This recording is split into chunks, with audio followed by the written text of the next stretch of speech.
15년 전에 돈이 한 푼도 없었어요. 그래갖고 우리 교구 김창린 필립보 신부님, 그 신부님을 찾아갔어요. 신부님, 우리 교우들을 쉴 수 있는 생태마을을 짓고 싶습니다. 그랬더니 신부님이 너 어쩜 그렇게 시간을 잘 맞춰서 왔냐는 거예요. 무슨 소린가 했더니 당신이 은퇴하면 살라고 땅을 수원에다 사뒀는데 그게 개발지가 된 거야. 근데 보상비가 14억이 나온 거예요. 근데 신부님이 그때 이런 말씀을 하시더라고요. 우리 신부들 은퇴하면 교구청에서 아파트 한 채 사주는데 내가 그 돈이 뭐가 필요하냐고. 너 그렇게 좋은 일에 쓴다니 내가 너한테 주마. 하루아침에 14억을 받았어요. 내가 이마에 돈복 이렇게 써있다니까요. 이제 그걸 가지고 이 생태마을을 꾸미려고 계획을 해보니까 이거는 뼈대밖에 못 올리겠더라고. 그래서 3개월 동안 전전긍긍을 하는데 신부님이 나를 다시 부르셨어요. 황 신부 와봐라. 너 그거 갖고는 그거 완성을 못하겠다. 내가 평생 북에서 넘어오셨거든요. 그래갖고 학비에 너무 고생을 하셔갖고 신학생들 장학금을 모은다고 10억을 모아두셨어요. 그 10억도 내가 귀양 너 투자하는 거 내가 너한테 해주마. 대신 나중에 네가 장학 수업은 이어서 해라. 내가 그 약속을 받고 신부님 또 10억을 또 주셨어요. 24억이 된 거야. 그랬더니 그때 그 본당 신부님이 13,000명 본당이 있었는데 교우들이 신부님이 이런 좋은 일에 한다니까 3억을 모아줬어요. 27억이 됐어. 완전히 돈벼락이 그냥 막 쏟아지는 거죠. 그랬더니 후배 신부들이 우리 수원교구 후배 신부님들이 선배 최고 원로 신부님이 이런 사업에 한다니까 동참하겠다고 3억을 또 모아주셨어요. 그래갖고 30억이 돼갖고 이 생태마을을 내가 진 거예요. 2년 만에. 어디 한번 모금 한번 안 다니고 그 신부님이 다 해주셨어요. 그래서 여기가 그 신부님 본명을 따서 필립보 생태마을이 된 거예요. 아니 이렇게 30억을 해서 줘서 주셨으면은 내가 열심히 피정 지도하고 여기 또 우리 농토 많으니까 농사 열심히 져갖고 뭐 황토 성당도 짓고 황토 찜질방도 짓고 황토집도 하나하나 져나가면 되는데 하루아침에 30억이 생기니까 내가 확 미쳐버리더라고요. 내가 일해서 이 하나하나 개발할 생각은 안 하고 어디 돈 많은 과부 없나 이것만 찾으러 다니는 거예요. 돈 많은 과부 없나. 이 미친 거죠. 제가 보기에는. 그래갖고 1년을 돈 많은 사람만 찾아다녔어요. 그것도 33, 4살밖에 안 된 새파란 신부가. 얼마나 이거 황당한 일이에요. 나도 1 더하기 1은 100이라고 생각을 한 거죠. 근데 그렇게 1년을 따라다녔는데 이게 또 부자들이 특징이 있어요. 도와줄 것 같으면서도 안 도와주고 안 도와줄 것 같으면서도 도와줄 것 같이 말하고 미치겠더라고요. 내 마음 안에 평화가 하나도 없더라고요. 그런데 사도 바오로가 데살로니가 후서 3장 6절서부터 10절까지 내 머리를 한 대 때렸어요. 일하기 싫은 사람은 먹지도 말아라. 나는 교회에 주님의 말씀을 전하지만 성도들한테 피해를 주기 싫어서 밤낮으로 일을 했다. 금을 짜는 일을 했다 이거예요. 그래 내가 열심히 농사 짓고 된장, 간장, 고추장, 청국장 우리 콩 있으니까 여기 또 지역 주민들하고 콩 계약 재배하고 그렇게 하면 되지. 그래갖고 그때부터 벌써 14년 전이네요. 그때부터 된장, 간장, 고추장, 청국장, 김장 농약 안 친 걸로 김장하고 요즘은 또 청국장 가루 이거 아주 너무너무 좋아갖고 오늘도 벌써 2가마를 띄웠는데 다 팔렸어요. 그러니까 내가 이걸 한 첫 해는 판매액이 1억이었는데 작년에는 17억이에요. 너무 즐거운 거예요 사는 게. 저 신부님 떼돈 버나 보다. 떼돈은 남지 않아요. 원료값이 너무너무 많기 때문에. 그렇지만은 내가 우리 교우들한테 농약 안 친 거 먹을거리 제공해주고 이 지역에 지금 3만 평 농약 안 치고 농사 짓고 여기 50명 주민들한테 여기 주민들 지금부터 농한기거든요. 근데 여기 주민들은 지금 내년 2월 달까지 저기 매주 띄우고 청국장, 생청국장, 청국장 가루 한 30명이 와서 계속 일을 해요. 얼마나 좋아요. 그냥 이러면서 내가 행복하게 살면 되는데 아니 내가 미쳐갖고 그냥 한 1년 동안 돌아다닐 땐 마음이 평화롭지가 않더라고요. 여러분들 남의 재물을 탐낼 때부터요. 그때부터 평화는 깨지는 거예요. 남의 재물을 탐낼 때부터. 우리가 이 세상 살면서 제일 많이 받는 유혹이 뭐냐면 돈에 대한 유혹이야. 돈에 대한 유혹. 빵에 대한 유혹. 내가 30년 동안 60평생 살면서 돈을 3억을 모았어. 60살이 돼서. 그럼 이 돈 연금 잘 가입해 두면요, 한 달에 100만 원씩 죽을 때까지 써요. 90살까지. 근데 현찰 3억이 생기면은 악마가 유혹을 해요.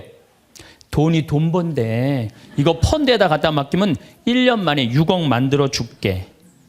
넘어가요. 이상하게 넘어가요. 아니 3억을 모으는데 30년이 걸렸다면은 이게 한 6억이 되려면 한 10년은 걸려야 되지 않아요? 근데 1년 만에 만들어준다 그러면 덜썩 맡겨요. 그랬더니 이자가 막 1,000만 원씩 나오는 거야. 이게 웬 노다지냐. 이거 확실하다. 부모 돈, 형제 돈, 친구 돈 싹 끌어다가 한 200억을 만들어주면은 악마는 들고 튈까요, 안 튈까요? 튀어요. 며칠 전에 450명한테 2,300억을 자기 로얄 패밀리라고, 청와대, 변호사, 뭐 장관들하고 다 아는 로얄 패밀리라고, 이게 놀랍게도 15일만 맡기면 20%의 이자를 준다고 꼬신 거예요. 그런데 450명이 얼마를 모아줬느냐면은 2,300억을 모아줬어. 2,300억을. 그래갖고 그걸 들고 튀었잖아요. 여러분들, 1 더하기 1은 2입니다. 1 더하기 1은 절대 10이 아니에요. 근데 우리는 욕심이 있어요. 내 재산이 1 더하기 1인데 이어야 되는데 10이길 바래요. 3억을 모으는 데는 30년이 걸리지만은 악마한테 유혹에 넘어가고 3억을 날리는 데는 6개월도 안 걸려요. 6개월도 안 걸려요. 그리고 땅을 치고 통곡하는 사람들 전 정말로 많이 봤어요.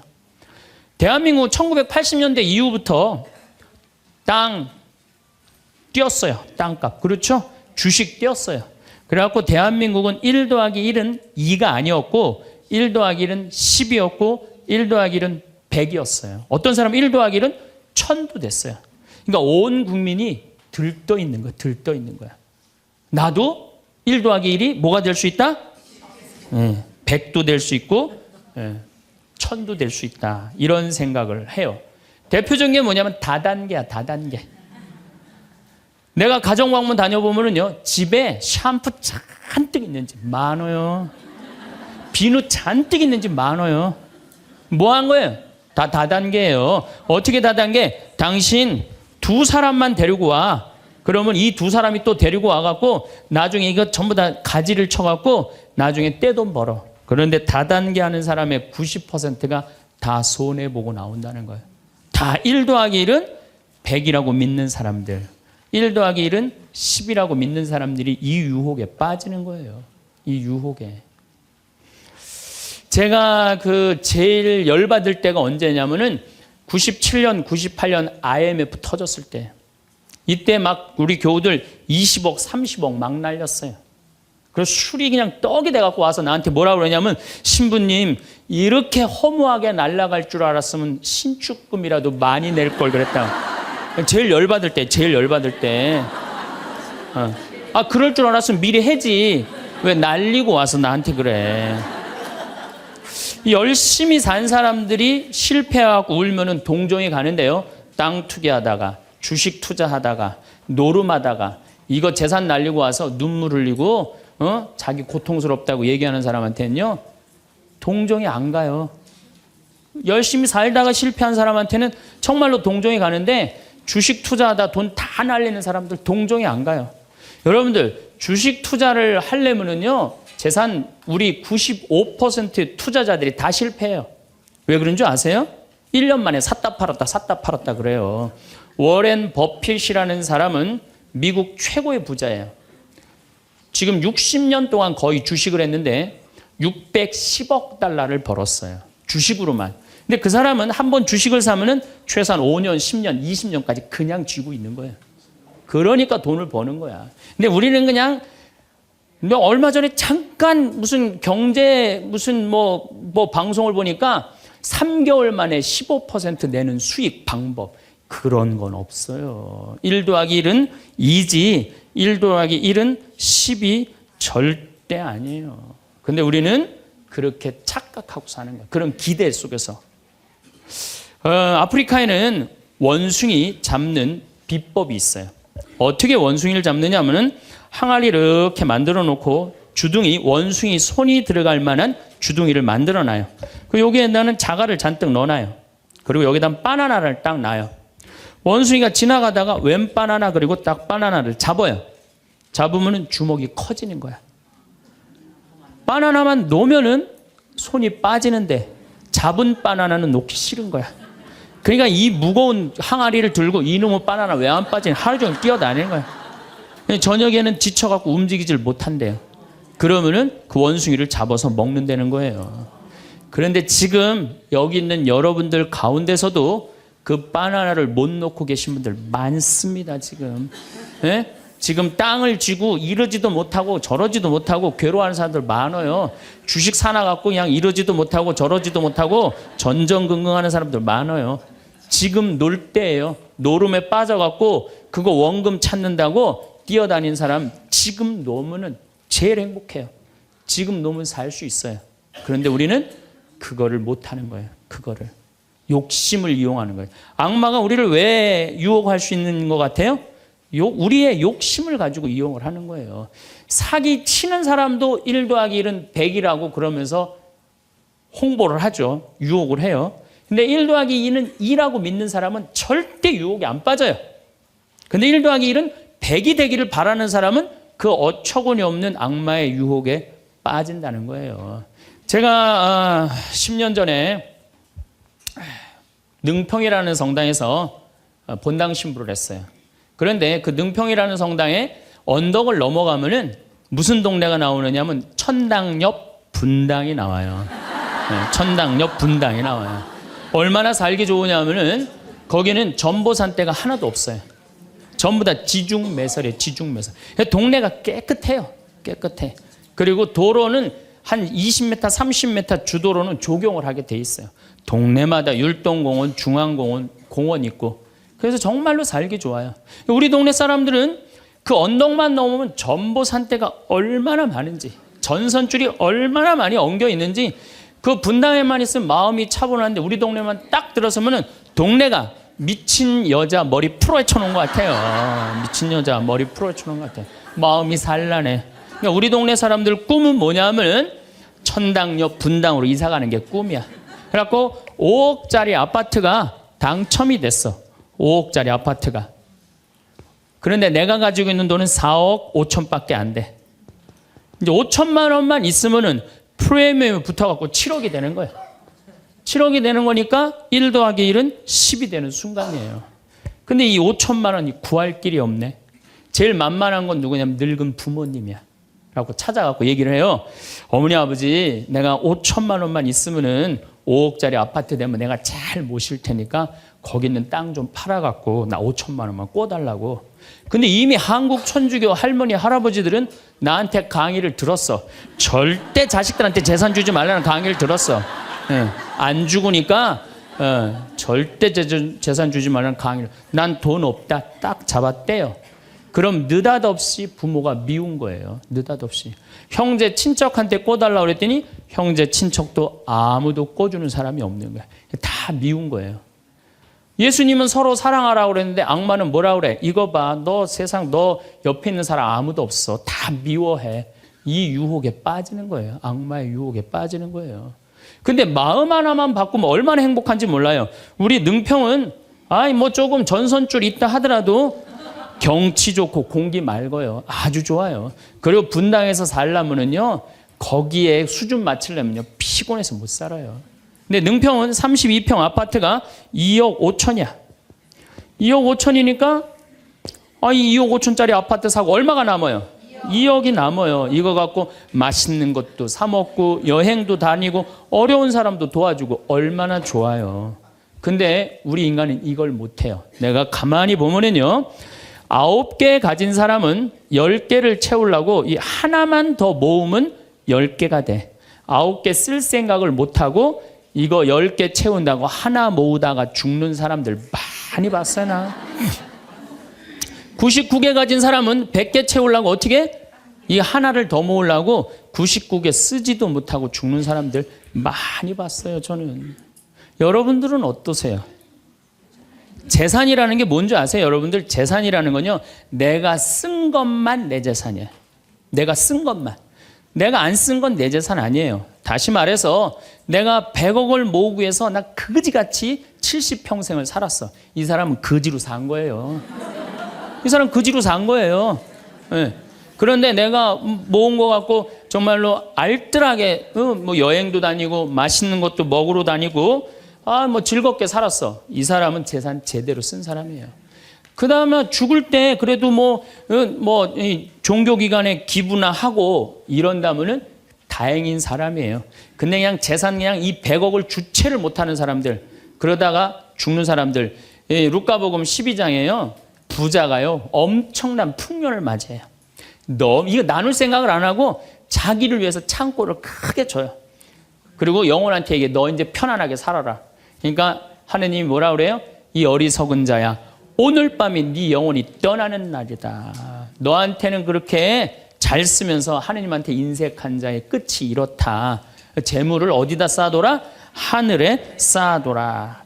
여러분들, 우리 고모가 하나 있어. 근데 고모가 친척이 나라고 조카라고 나 하나밖에 없어. 근데 시집을 안 갔네, 이 고모가. 근데 그냥 돈을 많이 벌어갖고 천당역 분당에 아파트도 한 채 있고 빌딩도 하나 있고 통장에 돈도 많아.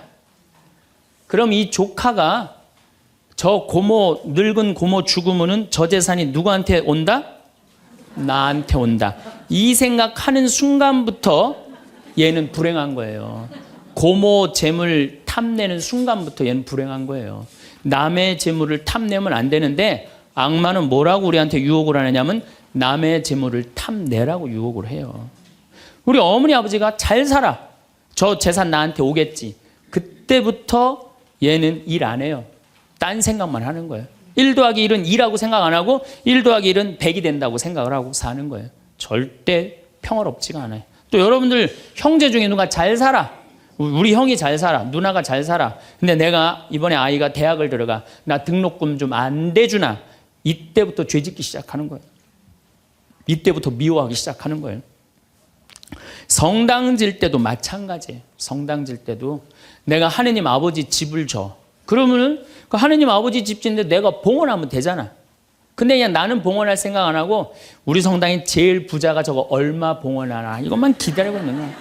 근데 그냥 그 부자는 내가 보기엔 1억을 해도 되는데 500만 원밖에 안 했어. 그럼 뭐라고 그러냐면 예수님 말 틀린 거 하나도 없어. 부자가 천국 들어가는 거는 낙타가 바늘구멍 통과하기보다 아는 건 또 많아갖고 그냥 그러면서 그 사람 욕하는 거. 제 생각엔 이래요. 그렇게 부자 헌금 얼마 내나 그거 쳐다보고 있는 것도 남의 재물 탐내는 거예요. 그 사람 마음에 평화 없어요. 내가 가지고 있는 것만 누구한테 봉헌하면 돼? 하느님한테 봉헌하면 되는 거예요. 우리가 이 돈에 대한 유혹, 이것 때문에 죄를 짓고 사는 거예요. 우리가 이 세상 살면서 유혹에만 안 빠지면 행복하게 살 수 있죠. 근데 우리가 이 마음 안에 천사만 있으면 좋은데 나도 몰래 여기 악마가 동거하고 있어요. 그렇죠? 내 마음 안에 천사하고 악마가 동거하고 있는 것 같지 않아요? 그런데 문제는 어느 때 천사 같으냐면은 본당 신부님한테 말할 때, 이때는 천사 같아. 여기 자매님들 보면은. 근데 집에 가고 남편한테 말할 때는 악마로 돌변을 해. 악마로 돌변을 해. 나는 너무너무 착해. 착해갖고 우리 형님은 능력이 있어갖고 직장 생활하는데 나는 착하기만 하고 능력은 없어. 그래서 하는 생활이라고는 신앙 생활밖에 안 해. 그런데 우리 시어머니가 형님한테 가서 살아야 되는데 능력 있는 큰형님은 못 모시고 착하기만 나만, 신앙생활은 나만 내가 시어머니를 모셔. 근데 천사 같으니까 시어머니 모셔요. 내가 예수님이 십자가 생각하고 정말로 뭐 시어머니 잔소리, 노망 다 받아주고 그렇게 희생을 하고 사는데 추석날 딱 온 집안 식구가 모였는데 나한테 수고한다는 말하는 사람이 한 사람도 없어. 그럼 속에서 악마가 슬슬 질르기 시작해요. 이거 봐, 네가 착하니까 너를 우습게 보는 거야. 이용만 당하는 거야. 오늘 집안 식구 다 모인 길에 못 모신다고 내질러 그냥. 그 소리가 불긋불긋 일어나지 않아요? 우리는 천사하고 악마가 동거를 해요. 오늘같이 피정하는 날, 고해성사 보는 날은 내가 속세기는 자식도 사랑할 것 같고 집안 신경도 안 쓰는 남편도 사랑할 것 같고, 저 죽지도 않는 시어머니도 내가 다 잘 모실 것 같아. 그럴 땐 천사예요. 고해성사 보고 피정하는 날은. 그런데 세상에 나가갖고 물건 깎을 때 보면요, 그런 악마가 없어요. 그런 악마가. 또 뭐 경품 행사로 공짜로 뭐 준다 그러면요, 하나라도 더 받으려고 달겨드는 거 보면은요, 이건 뭐 정말 악마가 따로 없어요. 보면은 악이 다툼을 해요. 보면은. 그래서 우리 마음 안에는 천사하고 악마가 항상 동거를 해요. 우리가 이 세상 살면서 제일 많이 받는 유혹이 뭐냐면 돈에 대한 유혹이야. 돈에 대한 유혹. 그런데 유혹 중에 제일 무서운 유혹이 뭔지 아세요? 여러분들 돈 왜 벌어요? 자식 욕심 때문에 버는 거예요. 자식 때문에 여러분들 돈 버는 거예요. 자식 때문에. 아메리카의 인디안들은 자식이 태어나면 어디다 봉헌하냐면 별한테 봉헌한다고 그래요. 우리 아이 추억 많게 해달라고. 요즘 어제 그제 여기 별 정말 미치도록 많아요. 밤하늘에 별똥별이 2만 개가 떨어져. 2만 개. 지난번에 우리 수녀님들 한 20분 오셨을 때 내가 여기 마루 위에, 강 위에다 마루를 깔아놨어요. 그 위에다 밤에 침낭을 하나씩 다 드려요. 그럼 누워갖고 별을 보는데 별똥별이 1시간 동안 10개가 떨어졌대. 10개가. 수녀님들이 너무 행복하다는 거예요. 이 별을 보고 행복한 추억을 가지고 살았으면 좋겠는데, 우리나라 엄마들은 그런 생각 안 해요. 인디언들은 별 보면서 우리 아이 행복한 추억이 많았으면 좋겠다. 그리고 들판에 봉헌한대요. 우리 아이 건강하게 뛰어놀게 해달라고. 그 다음에 태양에 봉헌한대요. 우리 아이 아주 씩씩하고 건강하게 잘 자라게 해달라고. 근데 대한민국 엄마들은 애가 태어나면 어디다 봉헌하냐면 학원에 봉헌해. 학원에. 우리 아이 어디 들어가게 해달라고? 서울대학 들어가게 해달라고. 서울대학 들어가게 해달라고. 그래갖고 임신을 하면은, 이거 굉장히 중요한 거예요. 임신을 하면은, 하느님 나한테 생명을 주셔서 감사합니다. 이 아이가 하느님 이 세상에 태어나서 행복하게 살았으면 좋겠습니다. 이렇게 생각하는 엄마가 하나도 없다는 거예요.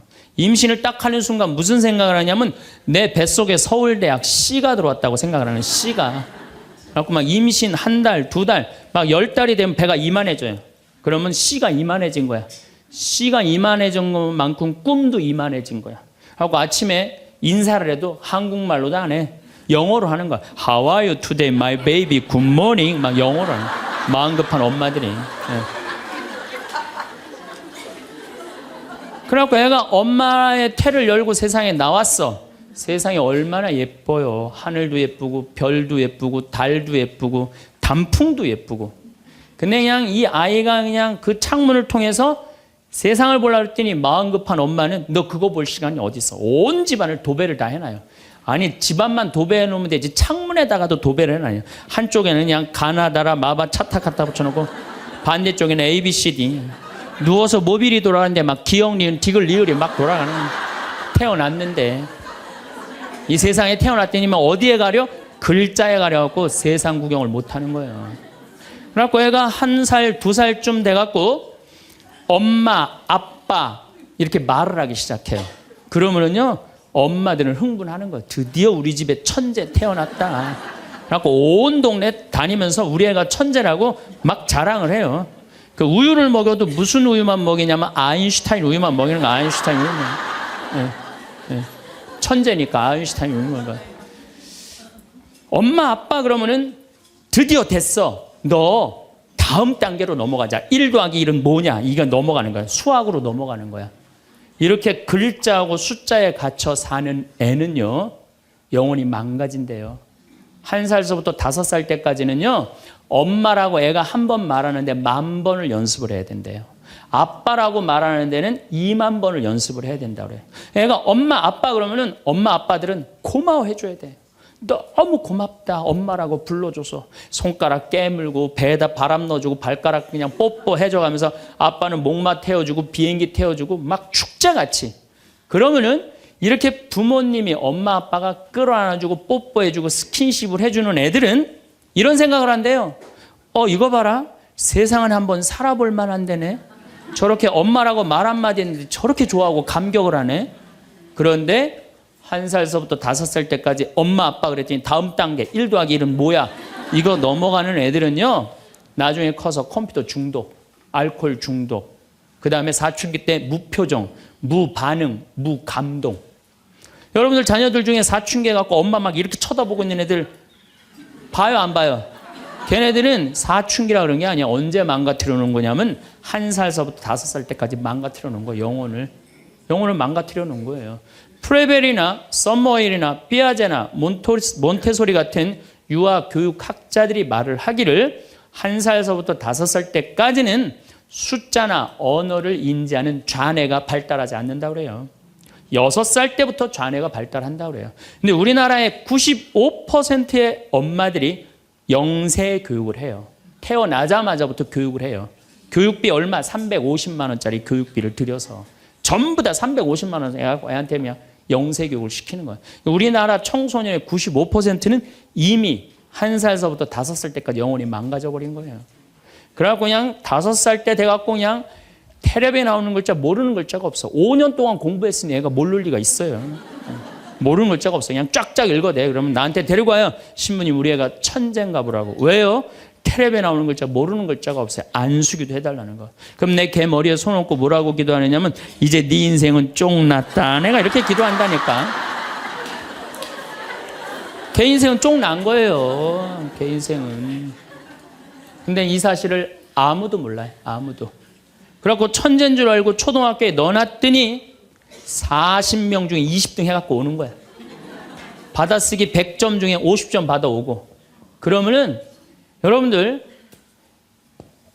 자녀들이 5살 때 여러분들이 뭐라고 얘기를 하냐면 우리 아들 대통령 될 거라고, 우리 아들 의사 될 거라고, 변호사 될 거라고, 판검사 될 거라고. 그게 여러분들 행복한 외침이라고 생각하세요? 그게 여러분들을 불행하게 만드는 거예요. 그냥 내 아이가 생긴 대로 네가 하고 싶은 건 나중에 해라. 이런 사람은요 실망하지 않아요. 근데 막 5살 때 꿈에 부풀어 있는 거야. 대통령 될 거다, 판검사, 뭐 변호사 될 거다. 그랬는데 그냥 초등학교 딱 들어갔는데 40명 중에 20등 딱 해갖고 오고 100점 중에 50점 받아오면 이때부터 실망하기 시작하는 거야. 근데 문제는 얘는 이걸 받고 괴로워하지 않아요. 되게 공부 못하는 애들이요 성격이 느긋한 애들이 공부를 못해요. 내일 시험인데도 아무 근심 걱정 없이 막 놀이터에서 막 노는 애들, 걔네들이 공부 못하는 거거든요. 그냥 자기는 괴롭지도 않고 놀이터에서 놀면은 엄마는 그런 애를 보면 눈에서 광선이 나가는 거야. 광선이. 분노의 광선이 나가는 거야. 저놈의 새끼 저거 받고 저렇게 논다고. 아무리 때려도 말을 안 들어. 그냥 계속 40명 중 20등 해갖고 오는 거야. 그러면 엄마는 슬프지만 괴롭지만 힘든 결정을 다시 한번 해요. 우유를 아인슈타인 우유에서 서울 우유로 바꿔요. 서울 우유로.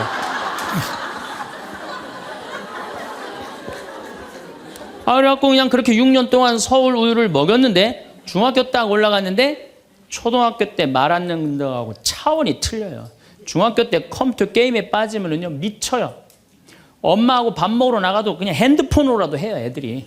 그냥 그거 보고 있으면 속에서 불 나요, 안 나요? 속에서 불이 나죠. 근데 걔는요 그렇게 될 수밖에 없는 성장 과정이 있는 거예요. 그래갖고 막 학원을 막 땡땡이를 까는 거야. 초등학교 때는 때리면 울면서 갔는데 중학교 때는 간다고 가요 일단. 그러고 난 다음에 지가 알아서 컴퓨터 게임방에서 게임하고 놀고 밤 10시에 학원 다녀왔다고 거짓말 하는 거야. 그러니 안 그래도 꼴보기 싫은데 그냥 불이 나는 거야. 이미 학원에서 전화 받은 내가 안 왔다고. 그럼 이놈의 새끼 어디서 거짓말 하느냐고 때리려고 그러는데 이게 너무 커갖고 손이 닿아요, 안 닿아요? 안 닿아요. 이놈의 새끼 애는요 엄마가 때리려고 하면 힘도 안 들여. 왜 이러냐고. 고개만 젖히면 그냥 막 날아가는 거야. 고개만 젖히면 손이 닿지도 않아. 그러면 또 멱살을 끌어내려갖고 그냥 이놈의 새끼 어디서 엄마를 때리는데 피하느냐고 그러면은 그때서 아이가 엄마 손을 딱 잡고 흰 눈동자 95%, 까만 눈동자 5%, 엄마보다 눈을 더 뒤집어 확 뒤집어요. 왜 이러냐고. 나 좀 제발 놔두라. 나 공부하는 거 지겹다고. 엄마를 확 밀쳐내요. 그럼 엄마는 그냥 마룻바닥에 확 널브러지면서 마룻바닥을 움켜쥐고 너무 슬프지만은 힘든 결정을 다시 한번 해요. 우유를 서울 우유에서 연세 우유로 바꿔요. 연세 우유로. 연세 우유로 이제 바꿔갖고 그냥 먹었는데 고등학교 올라갔는데 이놈이 이거는 뭐 내가 보기에는 여러분들 중학교 때는요, 애가 말도 못하고 반항을 하는데 고등학교 때는 차원이 틀려요. 어떻게 틀리냐면 엄마 아빠는 뭘 잘 살아서 나한테 잘 살라고 그러느냐고, 당신들이 나한테 해준 게 뭐 있느냐고 말도 못하는 거예요. 이때는 어떤 상황에 들어가느냐면 동네 자랑도 못해. 친척한테 아무 자랑도 못해. 조금만 있으면 이제 대학 이 금방 탈로가 나게 생겼는데, 뭐 5살 6살 땐 대통령이다 천재다 뭐 생 난리를 하고 돌아다녔는데 고등학교 땐 완전히 소가리를 하는 거예요. 완전히 소가리를 하는 거예요. 그리고 말도 못하는 게 한마디 하면 아들이 그냥 주먹으로 그냥 문치면 문이 뻥뻥 뚫리니까 무서워서 말도 못하는 거예요. 그러면 그냥 동네에도 말 못하고 그냥 집에서도 말 못하고 엄마만 속병이 드는 거예요. 너무 슬프지만은 아무도 모르게 힘든 결정을 다시 한 번 해요. 우유를 연세우유에서 건국우유로 바꿔요.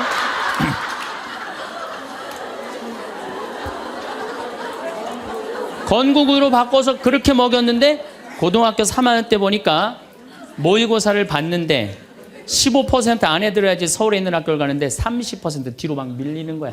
내가 재미난 경험이 있었어요.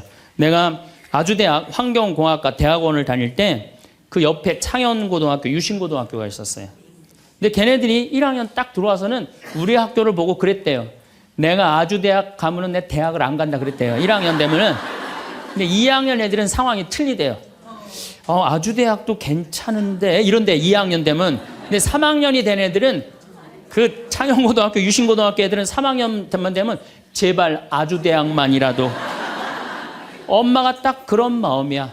그러니까 이제 엄마가 너무 슬프지만은 그 성적표를 받아보고 마지막으로 힘든 결정을 다시 한 번 해요.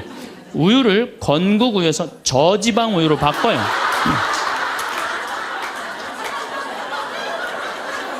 저지방 우유로 바뀌는. 그래갖고 그냥 제발 지방대학은 가지 말라고. 그래갖고 그냥 지방대학 그렇게 가지 말라고 저지방 우유를 먹었는데 애가 결국은 지방대학을 갔어. 이때부터 자식이 미운 거예요. 자, 여러분도 한번 생각을 해봐요. 그 소중한 자식 태어났는데 처음부터 네 생긴 대로 살아라 그랬으면 20년 동안 사랑이 쌓였을 거예요. 근데 처음부터 자기가 먼저 대통령, 판검사 목표 설정해놓고 애가 따르지 않는다고 애를 미워한다. 애가 잘못하는 거 부모가 잘못하는 거예요. 나는 100번 부모가 잘못한다고 생각을 해요. 공부 못하면 어때요?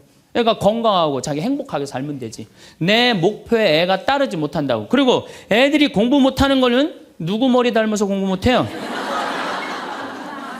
여러분들 남자 여자는 XY고 여자는 XX죠? 그런데 이 Y 유전자는요 성을 결정하는 아주 최소한의 정보만 갖고 있어요. 대개 X 안에 모든 게 다 들어있어요. 그러니까 엄마 아빠한테 갖고 와봤자 엄마 걸 더 많이 갖고 와요. 그러니까 애들이 공부 못하는 건 거의 엄마 닮아서 공부 못하는 거예요. 아니 그러면은 애가 공부 못하면 자기 머리를 떨어야지 왜 애를 괴롭혀요? 그러니까 우리나라 초등학교, 중고등학교, 대학생 중에 부모하고 제일 사이 나쁜 세대가 대학생이 제일 나빠요. 그 정도는 부모하고 마음이 통해야 되는데, 말이 통해야 되는데 말이 안 통하는 거예요. 그냥 부모 싫다고 떠나가는 거예요. 자식 놓치는 거죠. 영원히 떠나가는 거예요. 자, 그런데 신부님, 내 아이는 너무 똑똑해요. 아주 착해요. 반에서 1등, 전교에서 1등 해갖고 서울대학 갔어요. 그런데 서울대학 간 자식도 사실은 별로 소용없어요. 서울대학 가갖고 얘가 졸업을 해갖고 삼성에 취직을 했어. 출근을 했는데 내가 나눴는데도 어쩜 저렇게 잘생겼어. 빛이 번쩍번쩍 나. 그렇게 빛이 번쩍번쩍 나. 너무 보기 좋은 거야. 내 자식이지만. 그런 자식일수록요 잘하는데 아무런 도움도 주지 않은 나보다 훨씬 예쁘고 훨씬 젊은 여우 같은 며느리가 나타나서 낚아채 가는 거예요. 그날로 끝나는 거예요. 그날로. 여러분들 옛날에는 부모 자식이 끈끈했어요. 왜 옛날에는 부모 자식이 끈끈했느냐면 평균 연령이 46세였을 때 100년 전만 해도 46세까지 밖에 못 살았어요. 20살에 결혼해갖고 내 나이가 40이 되면은 자식은, 큰아들은 나를 40 먹은 나를 몇 년만 모시면 되냐면 6년만 모시면 돼. 6년. 모실만해? 안 모실만해? 부모 6년 모시는 거 모실만해요. 그런데 부모가 46에 돌아가셨어. 그럼 내 효도 더 받아 먹으라고 3년 심효살이를 했어요. 산소 옆에 초막을 져서. 근데 만약에 40살 난 부모님이 돌아가시려고 그러면요, 20살 난 자식이 손가락 깨물어서 단지해 줬어. 입에다가. 죽지 말라고. 옛날에 만약에 부모님이 돌아가려고 그러는데 손가락 끊어갖고 단지를 안 하는 동네에서, 자식이 있으면 동네에서 손가락질했어요.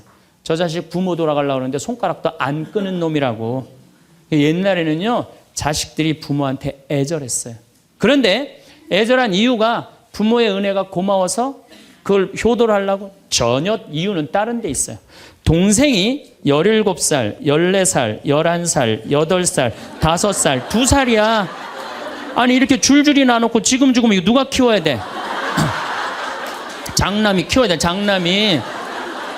그러니까 죽어도 언제 죽어라? 2살까지 키워놓고 죽어라.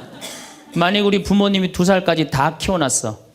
그때까지 부모님이 살아있으면요, 얘를 시집 장가 보낼 때까지 살아있으면 너무 고마웠고 차려준 잔치가 환갑잔치예요. 그리고 진짜 오래 살았다고 차려준 잔치가 진갑잔치예요. 이게 나아갈 진짜를 써. 60에서 더 나갔다. 이거 나가지 말아야 되는데 더 나갔다 이거예요. 그래서 진갑잔치야. 그리고 만약에 70까지 살았다. 이거는 두보의 시에 나오지만은 옛날부터 70까지 사는 것은 고자, 고래희, 희박하게 온다 이거야. 70까지 사는 사람은 희박하다. 그래서 고희라는 단어를 쓰는 거예요. 이거 옛날엔 70까지 어떻게 살아요? 근데 요즘은 60 넘어도 갈 생각 해야 안 해요? 자, 나 60 넘었다. 손 들어보세요. 여기 지금 별로 없을 것 같은데 손 들어보세요. 아, 이게 문제라는 거예요. 60이 넘었으면 가야지. 평창으로 오면 어떻게 해? 평창으로 오면. 그런데 요즘 우리 직원들이 말을 하기를 뭐라고 그러냐면, 신부님 70이 됐는데요, 아줌마 같은 분들이 너무 많다는 거예요. 70에도 요즘 아줌마 같아요. 그래서 70에도 총각 같은 사람도 많아요. 예. 우리 아버지가 그래요. 아버지가 80인데도 총각 같아요. 지금 60세 되신 분들은 100살까지 삽니다. 몇 년 남았냐면 40년 남았어요. 40년. 지금 50살 되신 사람들은 110살까지 살아요. 몇 년 남았냐면 60년 남았어요. 60년. 자, 아니 오늘 방송에서 뭐라고 그랬냐면은 2040년에 평균 연령이 190살이라고. 90살. 2040년. 자, 그렇다면 여기 지금 50대신 분들 2040년이면은 80대예요. 그때 평균 연령 90이에요. 그럼 그때 다 100살 넘게 산다는 얘기예요. 제 말이 그냥 허투루 하는 말이 아니에요. 지금 40 넘은 사람들은 120살까지 살아요. 여러분들 120살까지 살 때 자식이 나 효도할 수 있어요? 노 갈등이 생기는 거예요. 노 갈등. 늙은 자식과 늙은 부모의 갈등이 생기는 거예요. 제가 대전에 가서 강의를 했어요. 강의를 했는데 노인대학에 가서 강의를 했어요. 그랬더니 할아버지 한 분이 오셔서, 머리가 하얀 할아버지야. 신부님, 제가 75인데요. 나 엄마 때문에 힘들어서 죽겠다는 거예요. 무슨 소린가 했더니 98살 먹은 엄마가 그렇게 잔소리라고 힘들게 한다는 거예요. 이거 먹고 싶다, 저거 먹고 싶다. 자기도 힘들어 죽겠는데 98살 먹은 엄마 때문에 힘들다는 거예요. 그래서 이제는 노 갈등, 늙은 부모와 늙은 자식의 갈등이 생기는 거예요. 또 얼마 전에는 하나투어에서 난리가 났어요. 96살 먹은 할아버지가 배낭여행을 신청을 한 거예요. 96살짜리 할아버지가. 그래갖고 그냥 하나투어에서 이걸 어떻게 해야 되느냐, 그래갖고 할아버지한테 전화를 했어요. 할아버지 96은 배낭여행 안 됩니다. 그때는 할아버지가 화를 내면서 걱정하지 말아라, 난 아들하고 가니까 우리 아들이 다 잘해줄 거다. 아들이 몇 살인데 그러냐고. 우리 아들은 70살이다. 70살.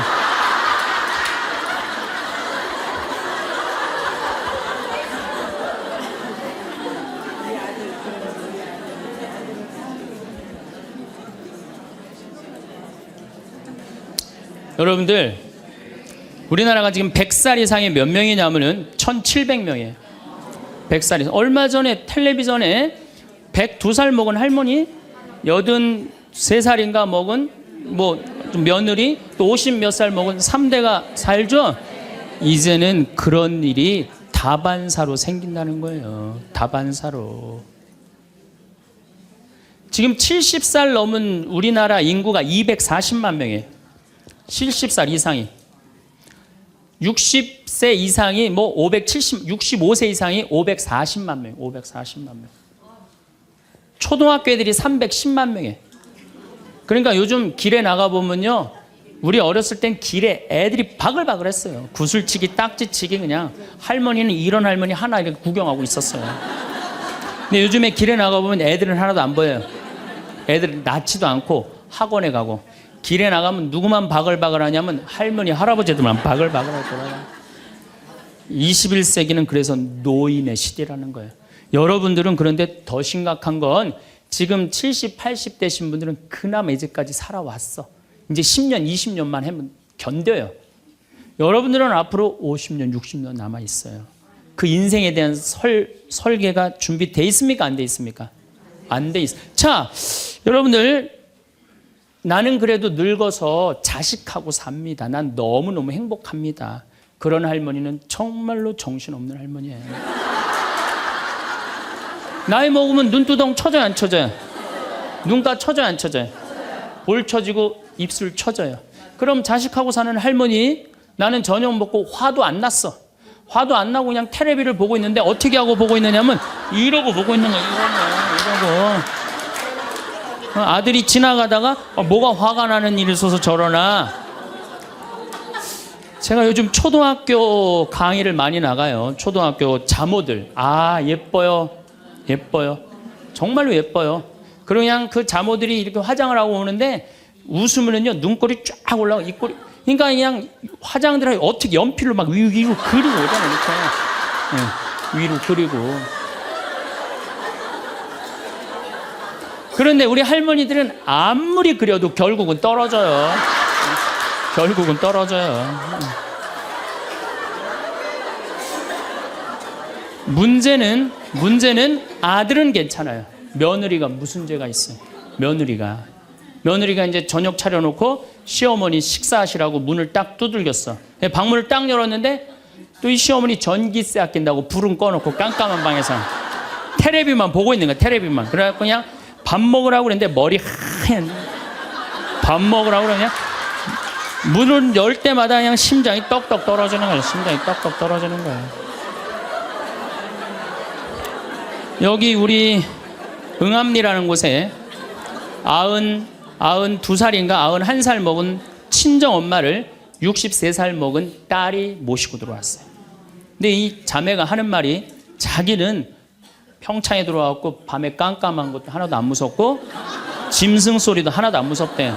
뭐가 제일 무서우냐면 아침에 밭에 나가고 일하고 들어오고 이제 아침 먹으러 딱 들어오면은 엄마가 거실 정가운데 소파에 앉아갖고 91살 먹은 엄마가 이러고 쳐다보는 게 제일 무섭대. 제일 무섭대. 자, 그렇다면은 여러분들은 나이 60이 돼서 여러분들 옆에 있을 사람은 누굴까요? 그렇죠. 남편이에요. 남편인데 이 사실을 30년 동안 까맣게 까먹는 거예요. 이 사실을 30년 동안 까맣게 까먹고 누구한테 30년 동안 미쳐 있어요? 자식한테 미쳐 있는 거예요. 네, 자식한테 미쳐 있다가 이제 자식이 떠나면은 이런 생각을 해요.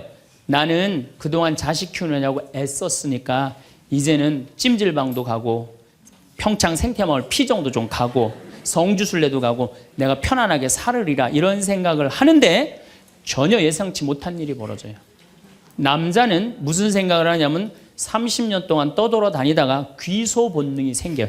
이제는 마누라한테 돌아가리라 이런 마음이 들어요.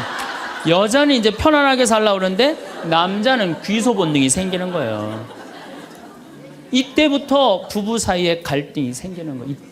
이때부터 전혀 부부의 사랑을 생각하지 못하고 자식한테만 미쳐 있고 남자는 바깥에만 미쳐 있다가 60에 딱 만나갖고 젊었을 때는 그렇게 맛있는 거 차려놓고 여보 일찍 들어와 그래도 안 들어오더니 이제 60 넘어서 굳이 집에 안 들어와도 되는데 때 따라 철 따라 찾아 들어오면 신경질이 나요 안 나요? 여러분들 며칠 전에 할머니들이 72%가 할머니들이 할아버지 뒷바라지하기 싫다고 그랬잖아요. 나왔죠? 그러니까 이게 심각한 문제예요. 어떻게 할 거야? 이거는 다음 시간에 이야기하도록 하겠습니다. 네, 감사합니다. 돈이 부족해서 힘든 건 누구도 부정할 수 없는 현실입니다.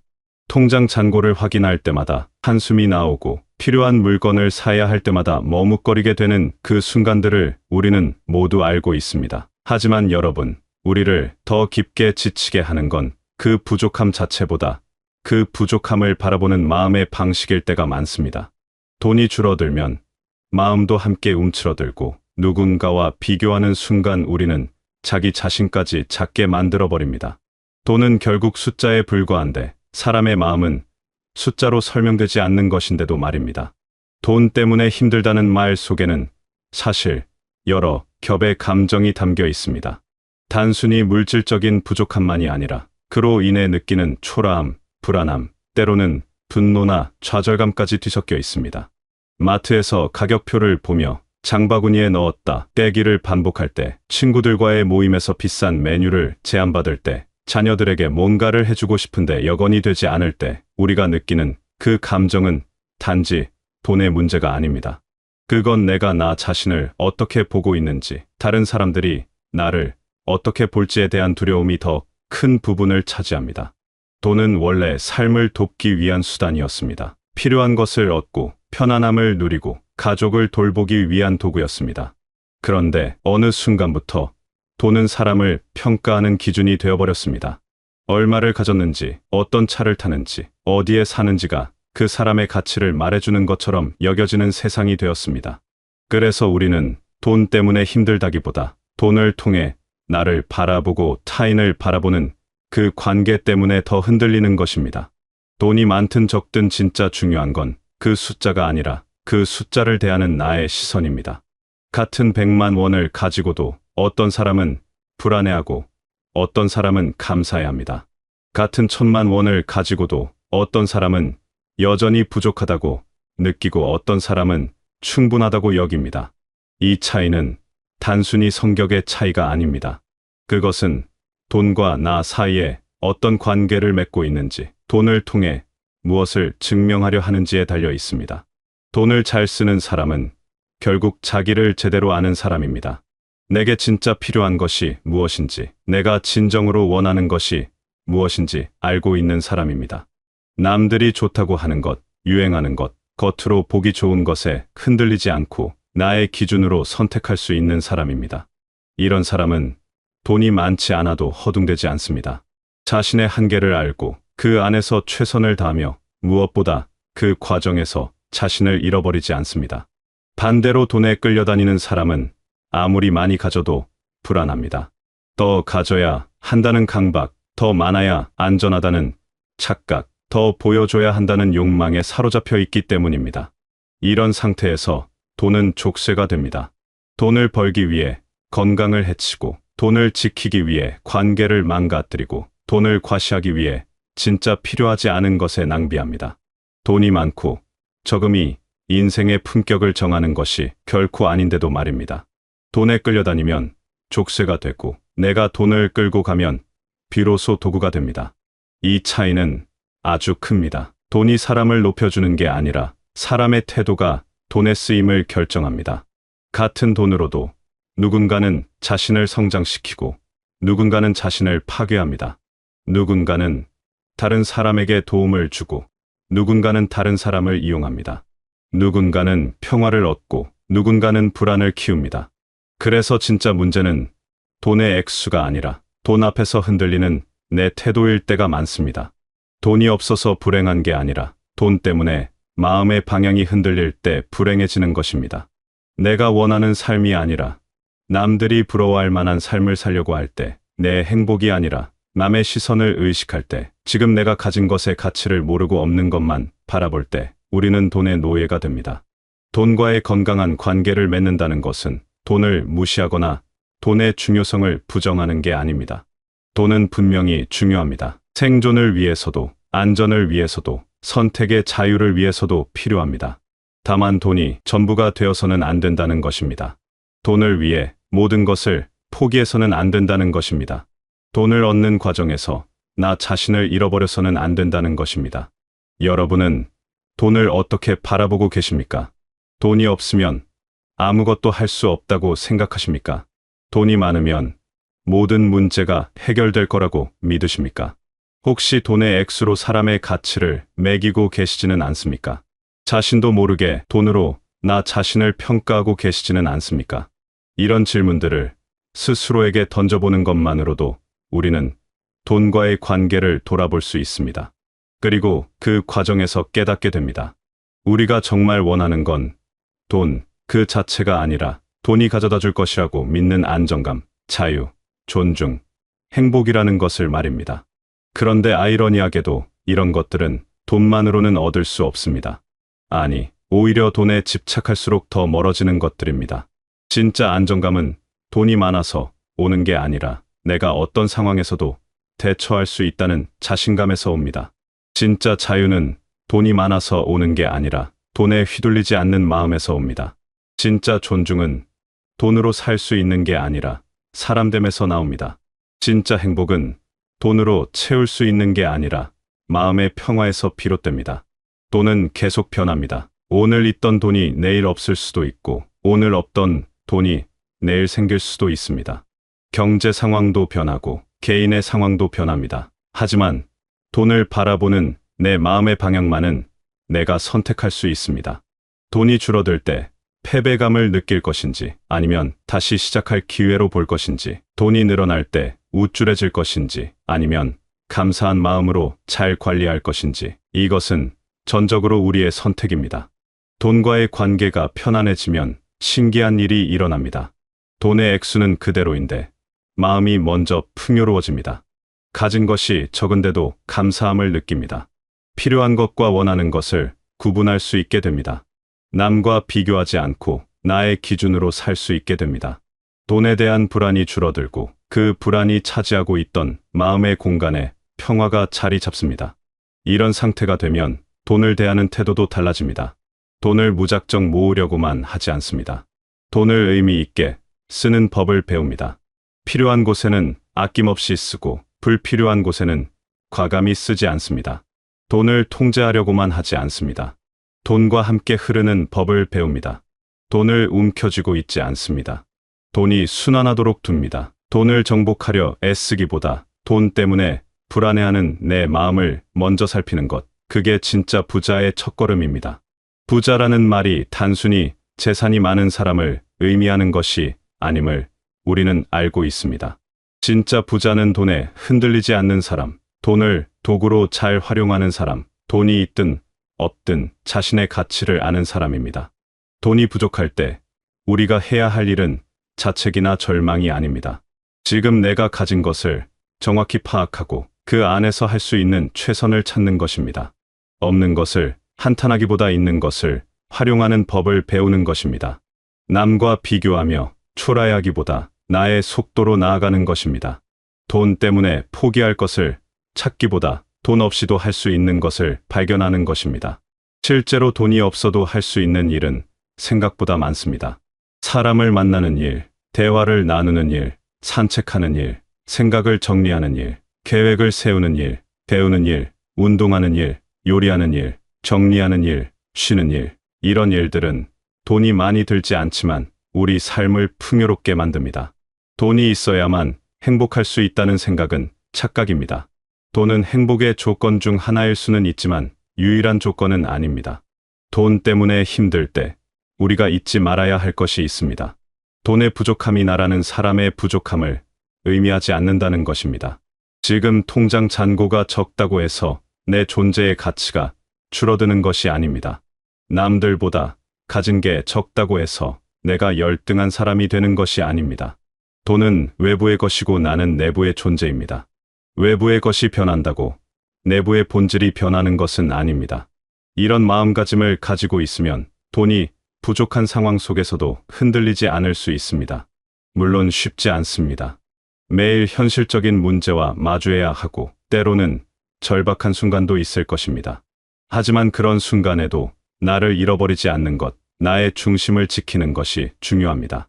돈 때문에 나 자신을 미워하거나 세상을 원망하거나 모든 것을 포기해버리는 일만큼은 하지 말아야 합니다. 돈과의 관계를 새롭게 정립한다는 것은 하루아침에 이루어지는 일이 아닙니다. 오랜 시간 동안 우리 안에 쌓여온 생각들, 사회에서 배운 가치관들, 주변의 시선들이 모두 영향을 미치기 때문입니다. 하지만 조금씩, 천천히, 한 걸음씩 나아갈 수 있습니다. 오늘 하루만이라도 돈 때문에 나를 평가하지 않기, 남과 비교하지 않기, 있는 것에 감사하기를 실천해보는 것입니다. 그렇게 하루하루 쌓이다 보면 어느 순간 변화를 느끼게 됩니다. 같은 금액을 보고도 다르게 느껴지고 같은 상황에서도 다르게 반응하게 됩니다. 돈에 대한 불안이 조금씩 줄어들고 돈에 대한 집착도 조금씩 내려놓게 됩니다. 그리고 그 자리에 평화와 자유가 찾아옵니다. 돈이 늘어나서가 아니라 마음이 변해서 찾아오는 평화와 자유입니다. 결국 우리 삶을 흔드는 것은 돈이 아니라 돈을 대하는 마음의 태도입니다. 돈이 많든 적든 그것을 어떻게 바라보고 어떻게 다루고 어떤 의미를 부여하느냐에 따라 우리의 삶은 완전히 달라집니다. 같은 상황에서도 어떤 사람은 불행하고 어떤 사람은 행복한 이유가 바로 여기에 있습니다. 돈 자체가 문제가 아니라 돈을 대하는 마음이 문제였던 것입니다. 지금 돈 때문에 힘들다면 그 힘듦을 있는 그대로 인정하는 것부터 시작하면 좋겠습니다. 힘든 게 당연합니다. 그렇다고 그 힘듦이 여러분의 전부를 정의하지는 못합니다. 여러분은 돈이 부족한 사람이기 이전에 각자의 이야기와 가치를 가진 소중한 존재입니다. 그 사실을 잊지 않으면서 동시에 현실적인 문제를 하나씩 풀어가면 됩니다. 마음을 다루는 일과 돈을 다루는 일은 별개가 아닙니다. 마음이 편안해지면 돈을 다루는 능력도 좋아집니다. 불안한 마음으로는 현명한 선택을 할 수 없습니다. 초조한 마음으로는 장기적인 계획을 세울 수 없습니다. 조급한 마음으로는 기회를 제대로 잡을 수 없습니다. 마음이 먼저 안정되어야 돈도 따라옵니다. 돈을 다루기 전에 마음을 다루는 법을 배우는 것, 그것이 진정한 경제적 자유로 가는 길입니다. 여러분이 지금 가진 돈이 얼마든 그것을 대하는 마음이 평화롭고 감사하다면 여러분은 이미 풍요로운 삶을 살고 있는 것입니다. 돈의 액수로 측정되지 않는 풍요로움, 그것이 진짜 부입니다. 돈 때문에 힘든 시간을 보내고 계신 여러분께 이 말을 전하고 싶습니다. 여러분은 충분히 가치 있는 사람입니다. 지금 통장 잔고와 상관없이 여러분은 존중받을 자격이 있고 행복할 자격이 있습니다. 돈이 부족한 것은 일시적인 상황일 뿐 여러분이라는 사람의 본질을 흔들 수 없습니다. 오늘 하루도 최선을 다해 살아가고 계신 여러분 자신을 믿고 조금씩 나아가다 보면 분명 더 나은 내일이 올 것입니다. 돈과 평화로운 관계를 맺으며 마음의 풍요로움을 먼저 느끼는 하루하루를 보내시길 바라겠습니다.